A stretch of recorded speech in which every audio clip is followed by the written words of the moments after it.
Hello, everyone. My name is David Shimko.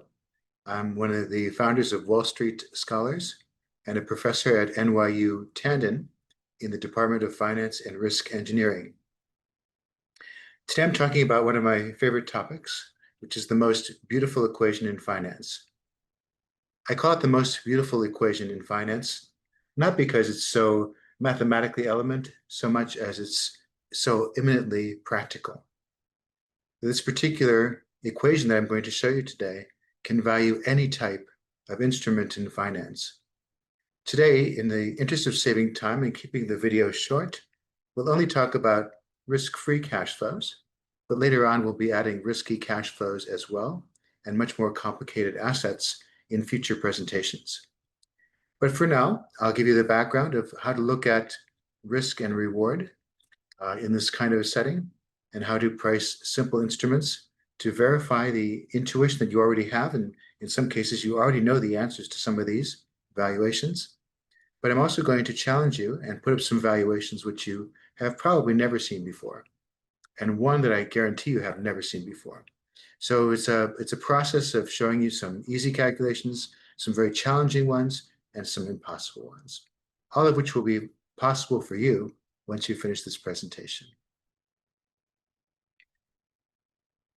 Let's start with the idea of valuing a single payment.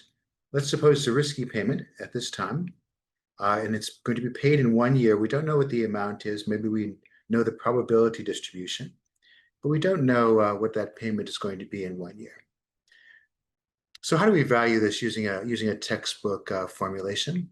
We say, okay, we calculate the expected cash flow that we're going to get. That's all there is in this security. And we're going to discount by dividing by 1 plus R, the risk-free rate, if it's a risk-free cash flow, but this is risky. So it's got some risk premium called pi. So we're going to discount by the rate R plus pi to find the present value. Now, if you arrange this simple equation, which I think everyone would agree, is easily found in any basic corporate finance valuation textbook, rearrange this equation, and you see a slightly different form, which happens to hold a lot of information. Okay? If you need to pause the video and verify this is the case, please do at any time. When I do make that rearrangement and calculation, I get this. R times V0 plus pi times V0 is equal to V1 minus V0 plus the expected value of C1. Now, what do these terms mean?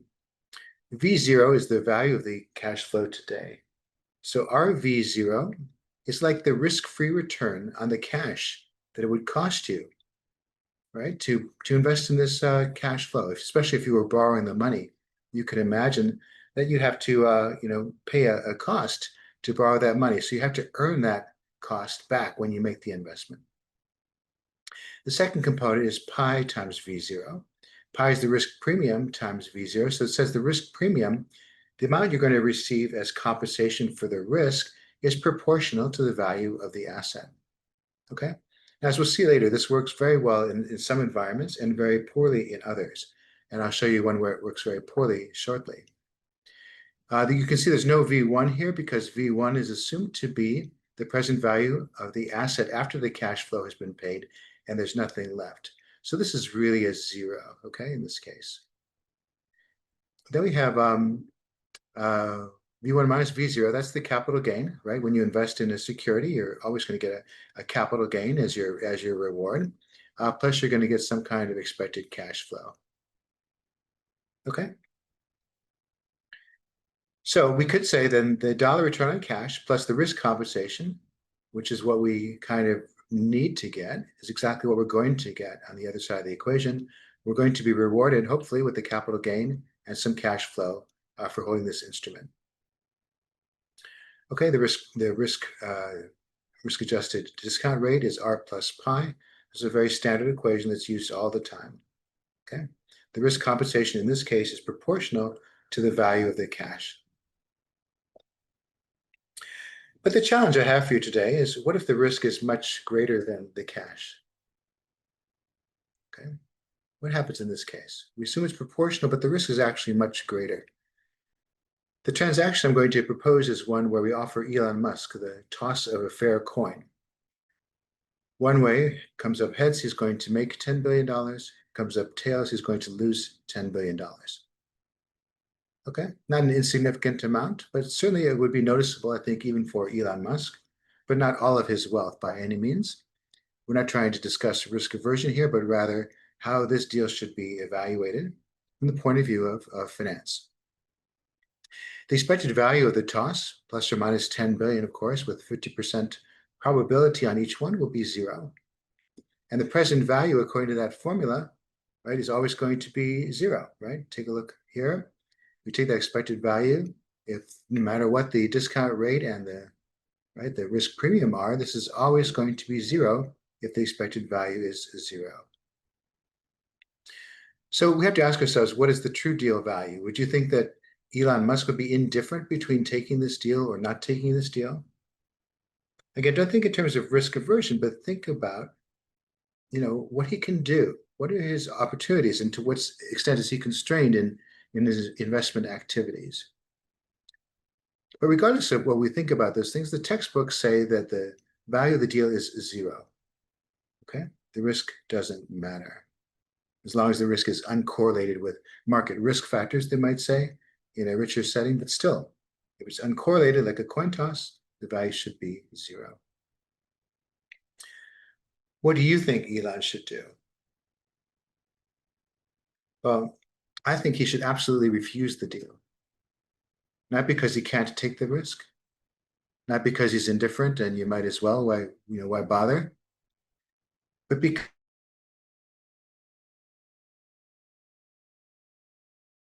Elon has two things. He also has the capacity to take risk that doesn't have to be fully funded with cash. So let's call that risk capacity. His risk capacity is a valuable asset. Okay, so if that's the case, it shouldn't be squandered. He should earn a return for taking that risk. Okay, so you take a return for using your limited risk capacity, as well as a return, a cash return for your cash. So I think Elon should never take that deal, but no one should take that deal, also in my opinion. But let's say you go to Jamie Dimon at JP Morgan, you offer him the same deal. He would say, sure, we'll take the risk, but we're going to charge you for it. A simple formula that banks use is called a Rayrock formula. They have a risk charge of, say, 25%. They calculate a maximum loss. Here it's very clear, it's a $10 billion maximum loss. So the charge is going to be 25% of the maximum loss, or $2.5 billion. It might even be lower if they consider the 10 billion big enough because of concentration risk. But the valuation formula is we take the mean, which is zero, minus the risk charge. So we have the 2.5 billion. The present value factor is 1 because it's just momentary. It's nothing. And so we do get a price for this deal, which is minus 2.5 billion, which makes sense. It's if this were two people doing the deal, it would be minus 2.5 billion for both sides. So they wouldn't do the deal, but they would each value it the same way. So it's clear we need an alternative theory of valuation to be able to handle situations where we have high risk relative to cash investment. So whereas the textbook says, this compensation for cash, that's the RV0, plus the compensation for risk, which is pi times V0, that's going to be equal to the capital gain, V1 minus V0, plus the expected cash flow, C1. What I'm proposing is that this ties us down. We want the risk to be high, but you can see that if the cash value of the deal is V0 is 0, I can't do anything to make that risk charge high. So I'm going to propose a very simple adjustment here. This makes sense to me, right? The return for cash, but then the return on risk doesn't make sense. So what does make sense? I'm going to propose that we measure risk. We say there's a risk measure. Let's call that risk measure the sigma. Okay, it doesn't have to be standard deviation. Let's just call it a risk measure. And then K is the cost of risk. So you can see that we're taking a measure of risk what is the cost per unit, and the total cost should be K times sigma. And you could build a more complicated model than that. It's probably appropriate in some cases. But let's take baby steps for now, right? I'm going to have some, hypothetical risk charge, right? The cost of risk and a risk measure. I'm not going to impose anything about on what those should be. Okay, so more generally, I'm just going to replace this pi times v0 with this k times sigma. Everything else stays exactly the same. Okay, just seeing this another way. If I can think of two components of my equation when I make an investment, is the return that I have to make that's on the left, that's the required return. That's composed of the return for the cash. I'm putting up cash for a deal. Even if it's zero, I still have to consider that there may be a cash component. And then there's a risk component for which I need to be compensated. And I'm not going to assume it's proportional to cash. Then what am I doing this for? Why am I giving up my cash and my risk capacity? It's because I expect to get some return from the capital gain of the asset and from the cash flow. So the equation is very simple. What I have to be compensated on the left is equal to what I expect to be compensated on the right. Now here's a little bit of a measurement puzzle. What is the return on a short position? For those of you who are unfamiliar with the shorting stocks, it's a strategy that you use when you think the price of the stock is going to fall. Okay? How do you implement this strategy?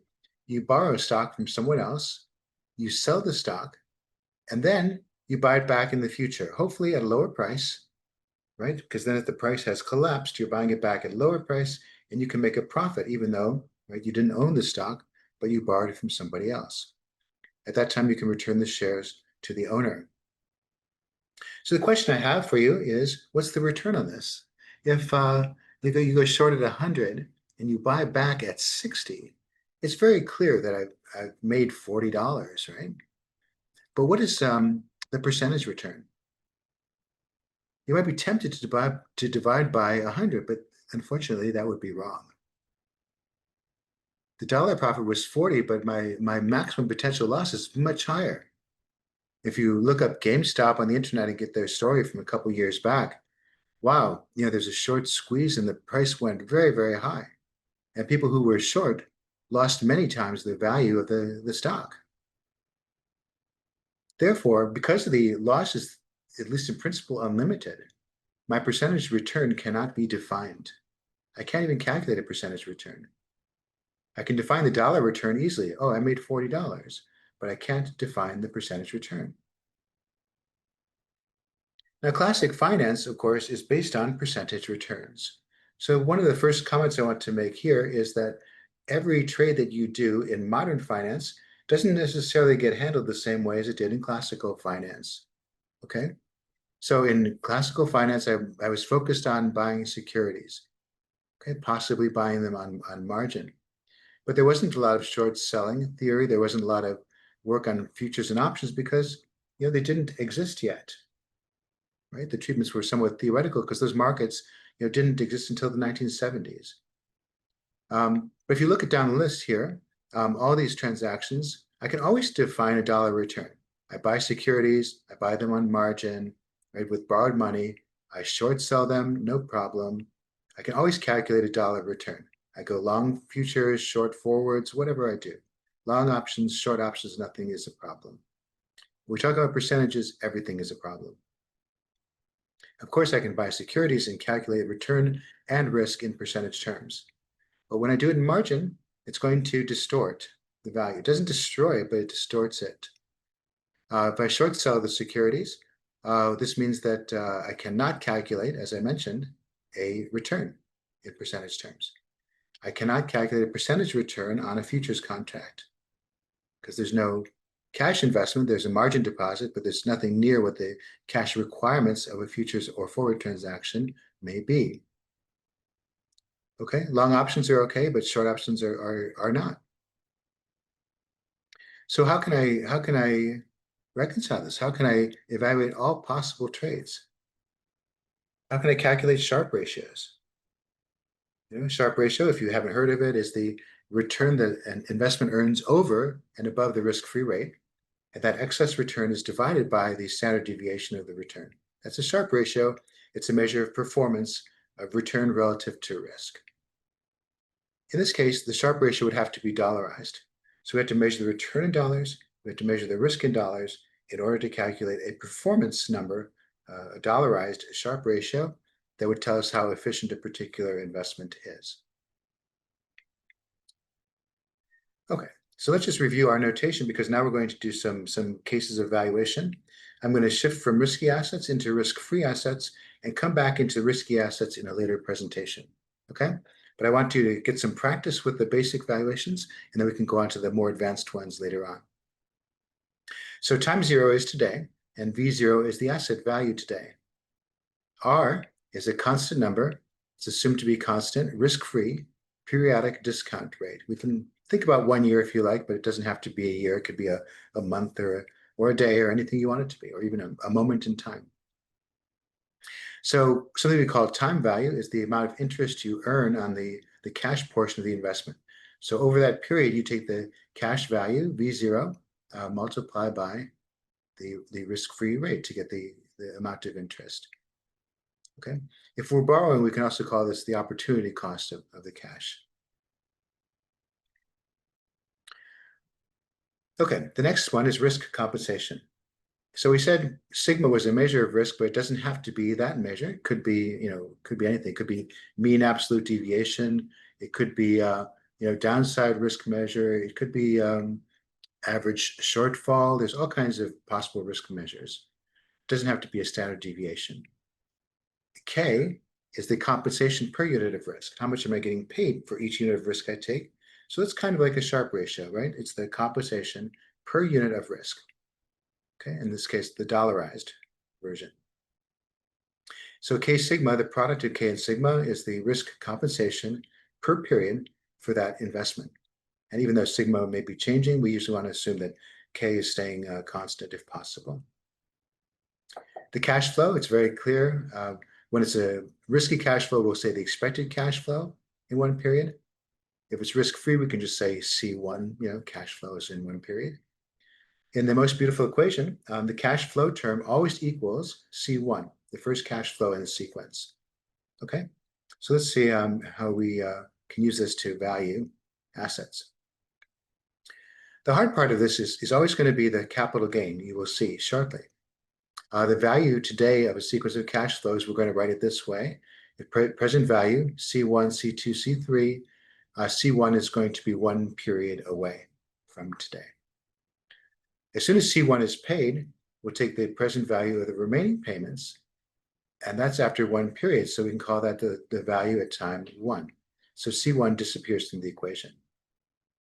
So our expected capital gain is what's the expected value of this cash flow sequence at V1 minus the value today of V0. So we can think of this as expected change in price. That's one component of the compensation for the investment. So put these all together, we get exactly the same chart we had before, but now we're attaching symbols. Time value is R times V0, which in these examples, it always will be. Okay, very simple, easy to remember. The risk compensation will always be K sigma in this presentation. Sigma is 0, so this will not be relevant for today, but for another day it will be. Then the capital gain we have here. Okay, expected value V1 minus V0, and the expected cash flow, expected value of C1. And if these are, like I said, these are deterministic today, so the expectation signs are not actually needed at this level of the equation. So what is this? I believe this is the most beautiful equation in finance. And it looks very simple, you have to admit, and it is really simple. But this equation can value anything you want to throw at me in terms of cash flows, futures contracts, options, anything can be valued with this equation. Here are some examples. Does the most beautiful equation work with complex cash flow sequences? Yes, I'm going to show you some very complex ones, and you'll be surprised how easily you can value or take the present value of these complex sequences. We'll be able to model derivative pricing, both discrete time and continuous time. Okay, options, futures. Risk neutral pricing is not a problem. Stochastic cash flows. Okay. Correlated stochastic cash flows over time. We don't even have that in a traditional finance textbook. We always assume that the cash flows are uncorrelated over time. And we'll also be able to value portfolios of cash flows and demonstrate a kind of a precursor to the CAPM that was popularized by Professor William Sharpe in the 1960s. So let's go down the list here. Here's some classic things you would do in your first finance course. Find the present value of a single cash flow, a flat perpetuity where my payments are constant, or a growing perpetuity, a flat annuity, amortizing loans. You can see these are standard things until the bottom. We're going to look at a linear growth perpetuity, a quadratic growth perpetuity, and also finally the big shocker is a Fibonacci growth perpetuity. We're going to find the present value of the Fibonacci sequence as if it were a stream of cash flows that was going to be paid to us. In this section, there's no risk charges, so we can assume pi is equal to 0 or sigma is equal to 0, whatever you like. It's not going to appear in the subsequent slides. So the easiest possible case, I'm sure you already know the answer to this one, but I'm just validating the model for you. I'll copy the most beautiful equation in the top row each time in blue, and then we'll put the symbols down below. Okay? So if I have a single payment of C1 in one period, it's risk-free, it's guaranteed. The time value is always RV0, right? That's the cost of money, right, for buying this investment at time 0 and holding it till time 1. The risk compensation we're assuming is 0, it's guaranteed. The expected capital gain, once the payment is made, the value is going to be 0. So it's like we're getting 0, but we're giving up the asset when we get to time 1. And then we're getting the expected cash flow at time 1. Okay. If you rearrange the terms to this equation, you can see very simply the value is exactly what you thought it would be. It's the cash flow at time 1 level divided by 1 plus the risk-free rate of interest. Super simple. But it doesn't take long to get a little bit complicated.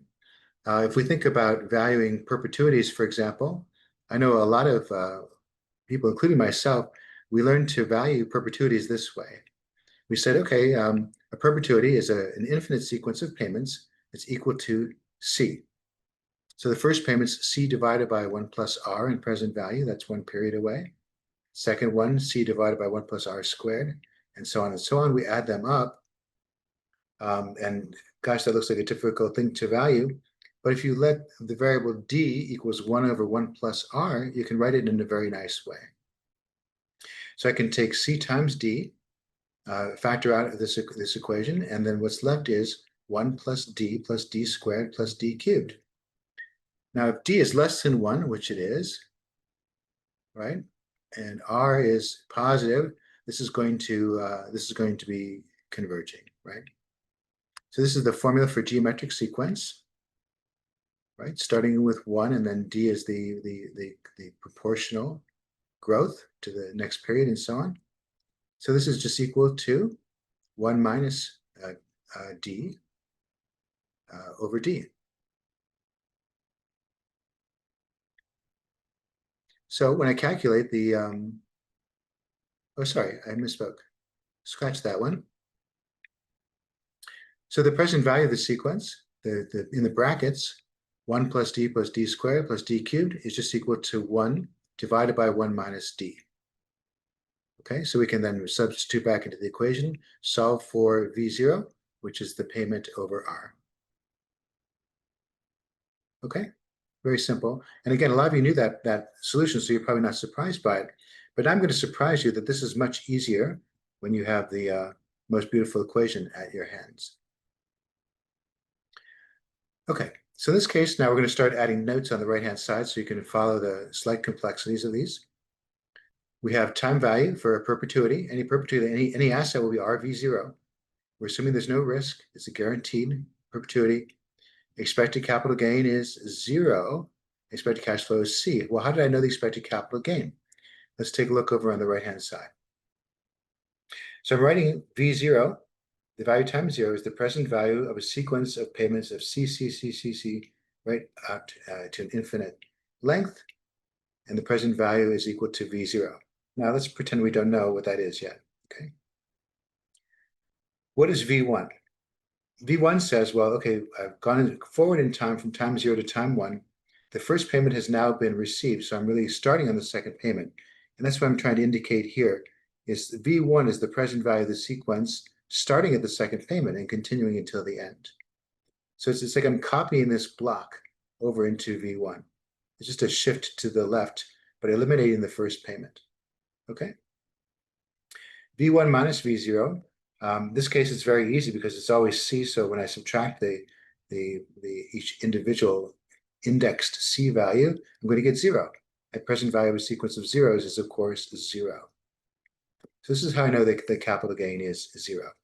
You could have just looked at this and said, well, the PV formula here for V0 and V1 is the same, so the difference has to be 0. You could have jumped to that, or maybe you might have used some other observation or trick to figure that out. But anyway, that was the only hard part here, just to find the expected capital gain, which was 0. But look what this does to our equation. It says our V0 is equal to C, so V0 is equal to C over R. There's no geometric sequence, there's no complexity, there's no math really involved here, right? Not too much. And furthermore, we have an equation which has some intuitive interpretation. What this says is the cash return, RV0, exactly offsets the cash payment.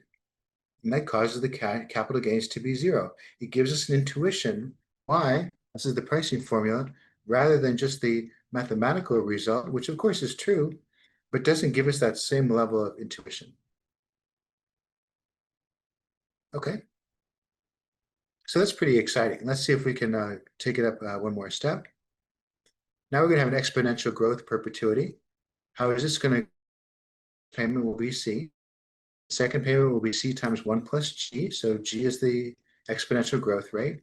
Then we have Z times 1 plus G squared, and so on, that sequence. So V1, I truncate this sequence. I take the copy, right? Everything here and shift it over to the left. And you can get C times 1 plus G is now the first payment as of time 1. C times 1 plus G squared, second payment as of time 1. And so you can see a nice relationship between V0 and V1. In particular, it seems like the payment in V1 is always 1 plus G times the payment in V0. So I go C to C times 1 plus G, or C times 1 plus G to C plus 1 plus G squared, and I'm just multiplying by 1 plus G in every case. So V1 I can write as 1 plus G times V0. Okay. So separating those terms, that's V0 plus G V0. So V1 minus V0 is equal to G times V0.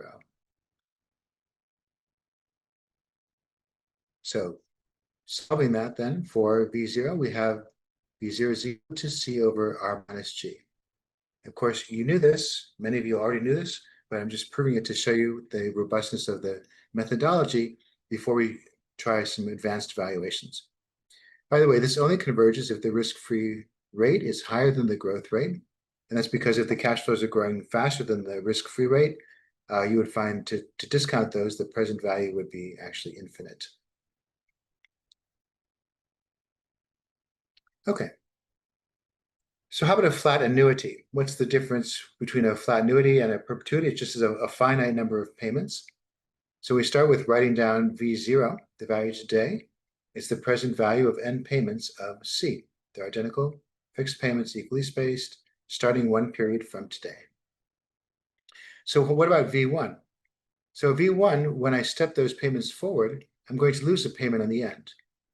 So in order to keep n elements in this array, I need to have a 0 for the final payment.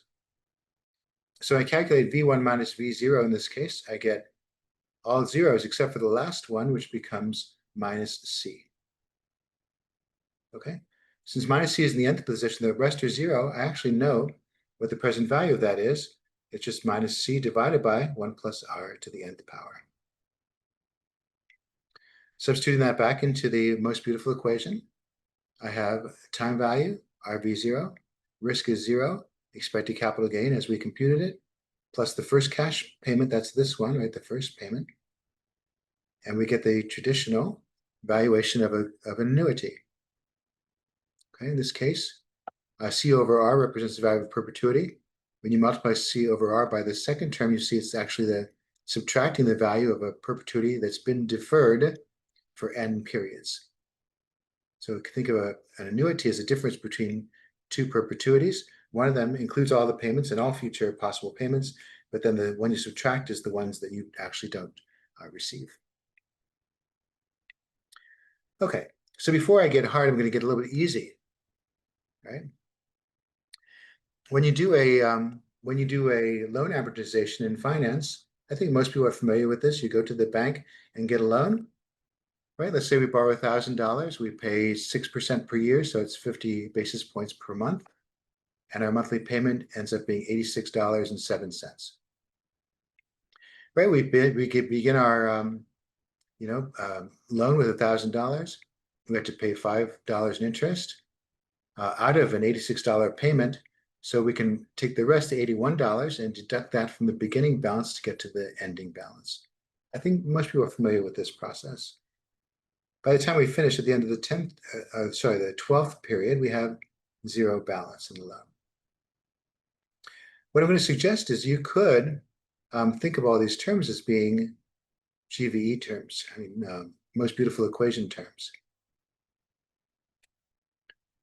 So the beginning balance, think of it especially from the bank's point of view, they see the loan as an asset which is worth V0. They think it's worth $1,000. That's why they gave you $1,000 for it, for the value of your promise. The interest payment is R times V0. The payment is C, the cash flow. The principal reduction, that's V0 minus V1. Right? How much are we going to reduce the balance, right? And the ending balance is V1. We have exactly, right? This most beautiful equation is occurring even in the simplest loan amortization. When we say the ending balance is equal to the beginning balance plus interest minus the payment, that's exactly what we're saying. Exactly the same as the most beautiful equation, and another reason why it's so beautiful. If we do an exponentially growing annuity, this is slightly more analytically intense, but it's not so bad. I recommend if you do this on your own, draw a picture of what that growing annuity looks like, and then figure out exactly using the sequence of steps that we followed, what is the capital gain, okay? So V0, it's C1 through Cn. At V1, it's going to be C2 through Cn, followed by 0. And once you work through the algebra here, which is a little tedious for a presentation, you'll get exactly this. And you can find a shortcut that if you let R star be equal to R minus G divided by 1 plus G, and C0 be equal to the first payment, C1 divided by 1 plus G, you can make that substitution into the regular annuity formula, right? So C0 over R star times 1 minus 1 over 1 plus R star to the nth power. This is not only a great trick for valuing and growing annuities, but it also solves a problem in Excel, where Excel very easily values annuities and simple bonds, but doesn't allow you to have a growth rate. You can use this conversion to help you make those valuations easily in Excel. Now let's do one that you haven't done. So I've proven all the easy ones, right? And this turns out to be mathematically easy, but conceptually a little bit more difficult. So I'm going to value a linear perpetuity. So it's also a growing perpetuity, but it starts with a payment of 0 in 1 year, and then 1 the following year, then 2 the following year, and so on. So it steps up in a linear fashion. What is the present value of that sequence if there's a constant discount rate of R? So we do the same thing. V0 is the present value of that sequence, 0, 1, 2, 3, and so on. V1, I just displace, right? I take that starting from 1 and the PV0 line, and then copying that down into the value at time 1 is the present value of the sequence 1, 2, 3, 4. If I deduct term by term, V1 minus V0, I get the present value of 1 in each case, a permanent sequence of ones. But we know using formula number 5, of course, that's equal to the perpetuity formula, we have 1 divided by R. So look how simple this most beautiful equation is. RV0, that's the time value. There's no risk here. The expected capital gain is 1 over R, and there's no first cash flow because the first cash flow is 0 in the sequence. So we get value times 0 is equal to 1 over R squared. And as we'll see shortly, this is actually part of the duration formula for those of you familiar with that calculation. Okay, just for fun, take this to your finance professor and see if they know the present value of this kind of linearly growing perpetuity. How about a quadratic perpetuity? Okay, in this case, what we have is starts with 0 in one period, then 1, and then 4, and then 9. I hit a few of the numbers here. So I have present value of that sequence. At time 1, then, I just shift those over one spot, 1, 4, 9, 16. V1 minus V0, if I do this term by term, it's 1, 3, 5, 7, but I can break that down into 2. I can break that down into a perpetuity of $1, and then 2 times a perpetuity of linear type, 0, 1, 2, 3. You can see term by term that's going to match up. So the present value of ones, all ones, is 1 over R. 2 times the present value of this is 1 over R squared using formula number 6 from the last slide. So it's not so bad, right? A quadratic perpetuity, time value is RV0, expected capital gain, 1 over R plus 2 over R squared. That's it. Isn't that simple? Who would have thought that this would be such a simple formula for the present value of such a complex thing? So this ends up being part of the formula for convexity. But I dare say you haven't seen a valuation of a linear perpetuity or a quadratic perpetuity in any textbook. All these formulas, by the way, if you have any doubt about your math, you want to check it, and you think you're a little bit unsteady on, your arithmetic or algebra, you can easily test in Excel to make sure that the sums are what you think they are. You can calculate. I suggest using a high discount rate to get quick convergence. Take the sum of the first large number of terms. Here we have 100 terms for the quadratic perpetuity. The present value is 143.9999999.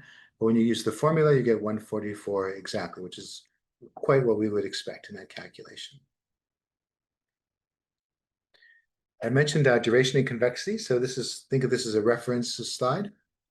If we have a discount factor of e to the minus Ri for every cash flow that occurs in these bonds, these coupons or the principal payment, we're going to discount those using a continuous discounting formula. The bond's present value is going to be, if there's n periods to maturity, the coupon multiplied times the sum of the present value factors for the coupons, right? Sum of e to the minus Ri, plus a final payment P, which is discounted n periods at the rate R at the continuous rate. Now look what happens when you take derivatives of this expression with respect to V0. The first derivative, which I said is similar to the duration, take dv dr, and you get this expression. And guess what this is? You can see that the annuity portion here is actually multiplied by I. Okay, so this looks like 1 over 1 plus R plus 2 over 1 plus R squared, and so on, right? So that's your linear growth annuity in that equation. Okay, and of course there's a final payment, and we just define it. We just look at the final date for that one. The second derivative for the convexity, again, you find instead of summing the linearly growing I, we're taking the squared, the quadratically growing I squared, multiplying times the discount factor and adding them up. So this becomes part of the calculation of convexity as well, if you choose to do that in closed form. Also, I want to make a remark for the more advanced students. If you have a continuously discounted bond price, this also works. If we're at little time t and the bond expires at capital time t, then e to the minus r cap t minus t is equal to the present value, the discount factor for that period, right? Let's suppose we have a coupon, which is c dt, so it's being paid continuously.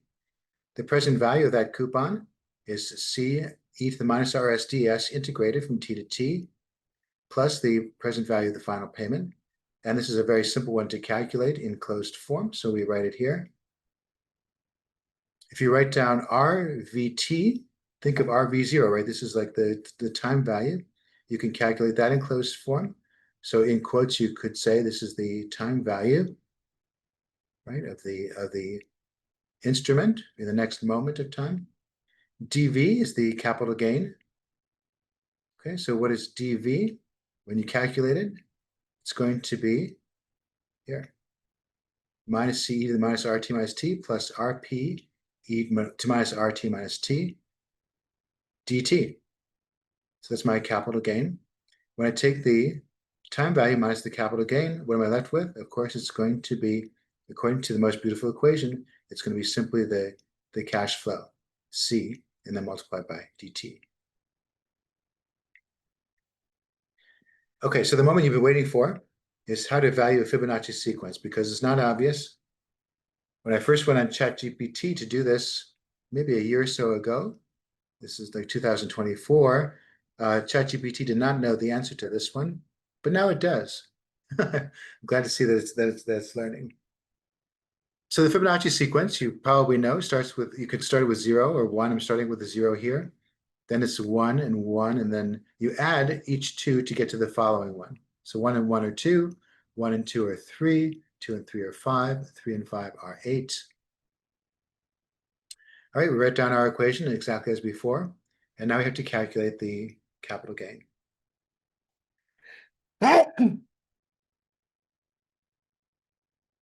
Okay, so V0 is equal to present value of that sequence, right, as written. Value time 1, I just shifted over to the left one place, right? And so I have V1 minus V0. It's not so easy this time, right? If I subtract this line by line, 1 minus 0 is 1, 1 minus 1 is 0, 2 minus 1 is 1, and so on. I get this, which almost looks like a Fibonacci sequence. At least the first payment I would know, the 1, the present value of that would be 1 over 1 plus r, but the rest looks like a Fibonacci sequence which has been pushed back one period. Now, because it's been pushed back or deferred one period, the value is going to be lower. How much lower? Because it's one period, I take whatever the value is for the Fibonacci sequence and divide it by 1 plus r. So I get the capital gain is equal to 1 over 1 plus r plus V0 over 1 plus r. So see that back here, the time value is RV0. There's no risk compensation if these are risk-free cash flows, and the first expected cash flow is 0. So it turns out to be a very beautiful equation. V0 is equal to 1 over r squared plus r minus 1. Okay, very nice, right? This is actually the equation that you use to generate the golden ratio, the roots of these equations. So you can separate these two, and then using a partial fractions technique, you could actually separate this into 2 terms and recognize that the Fibonacci sequence is actually the difference in value between 2 growing perpetuities. Something I didn't know, but some of you more mathy folks might have known, but it's actually very interesting that we can calculate the present value both ways.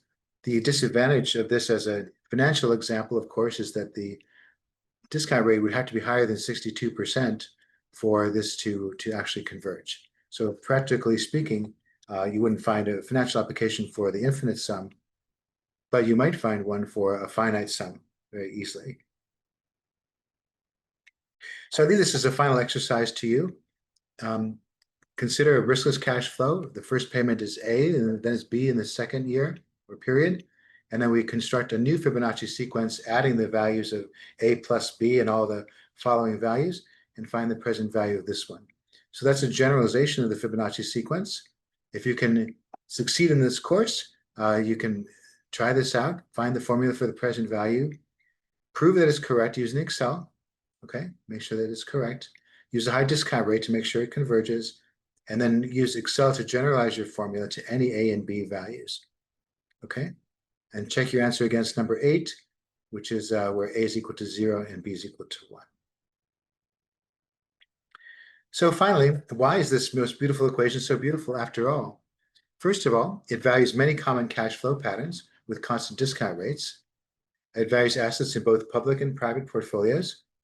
It reconciles differences between financial valuation models and how financial institutions value, like we saw the example with the JP Morgan pricing of that coin toss, the very expensive coin toss. It values derivatives, which we'll prove in a later presentation. It values risky cash flows with intertemporal correlations. Again, more advanced topic. And then we can accommodate risk very simply and logically. So I hope you're getting excited about the future presentations. I know I'm looking forward to seeing you again in a future presentation, and wish you luck in your ongoing learning in finance. Thank you very much for your attention.